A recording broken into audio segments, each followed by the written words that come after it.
It's a cool romantic entertainer, must watch. Super ఉంది, చాలా బాగుంది, మళ్ళీ మళ్ళీ చూడాలని. చాలా బాగుంది. ట్రూ లవ్ స్టోరీ, అసలు ఒరిజినల్ లవ్ స్టోరీ. చాలా అంటే చాలా బాగుంది love story. Dialogues, background music చాలా బాగుంది. Dialogues, specially dialogues and music బాగుంది, బ్యాక్గ్రౌండ్ మ్యూజిక్ బాగుంది. And they both carried there self really well. Sharwanand acting one step ahead. And seriously I love the film, అందుకే premier షోకి వచ్చాను. Family ఖచ్చితంగా చూడాల్సిన cinema. Feel good film. Love story చాలా బాగుంది and Sharwanand acting చాలా బాగుంది. ఇది యాక్చువల్గా చాలా matured love story and Sharwanand, Nithya Menen అయితే మెచ్చుకోవాలి. బికాస్ ఇటువంటి రోల్ వాళ్ళ ఏజ్కి ఇమేజ్కి దగ్గరగా చేయడం అనేది చాలా గ్రేట్. మేకింగ్ టేకింగ్ చాలా బాగుంది. Second half is very good. It's a feel good movie, but the thing is చాలా స్లో ఉంది మూవీ. స్లోగా ఉంది.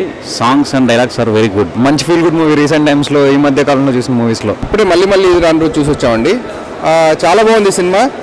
మేబీ ఆఫ్టర్ లాంగ్ టైం మళ్ళీ అంటే తెలుగు సినిమా చాలా బాగుండే తెలుగు సినిమా వస్తుంది అనే ఆశ కోల్పోతున్న ఈ రోజుల్లో నిజంగా క్రాంతి మాధవ్ గారు కానీ, డైలాగులు రాసిన సాయి మాధవ్ కానీ, యాక్ట్ చేసిన నిత్యమేనన్ అండ్ శర్వానంద్, సినిమా నిజంగా చాలా బాగుందండి. హోప్ఫుల్లీ ఇది ఆడియన్స్ అందరూ నచ్చుతుందని కోరుకుంటున్నాను. డైలాగ్స్ మెయిన్ హైలైట్ మూవీకి డైలాగ్స్. సాయి మాధవ్ అనుకుంటా డైలాగ్స్. అతను డైలాగ్స్ ఏమీ ఇచ్చండి, ఎవ్రీ డైలాగ్ ఒక హైలైట్ మూవీకి. శర్వానంద్ ఇట్లాంటి movies శర్వానంద్కి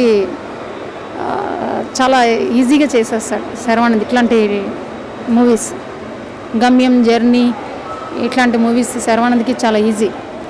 and Nithya Menen action also super. మూవీకి డిస్టర్బెన్స్ ఏంటంటే మ్యూజిక్. ఆ సాంగ్స్ తీసేస్తే మూవీస్ ఇంకా బాగుంటుంది. సాంగ్స్ తీసేస్తేనే బాగుంటుంది మూవీకి. అది డిస్టర్బెన్స్ మూవీకి. అది తీసేయాలి, ఫస్ట్ సాంగ్స్ తీసేయాలి. Movie and different love story and good theme. And slow movie నచ్చే వాళ్ళకి ఇది బాగుంటుంది. స్లోగా ఉంటుంది మూవీ, కొంచెం స్లోగా ఉంటుంది మూవీ. అది నచ్చితే ఓకే, చూడొచ్చు. కెన్ బీ వాచ్డ్ వన్స్, ఒకసారి చూడొచ్చు.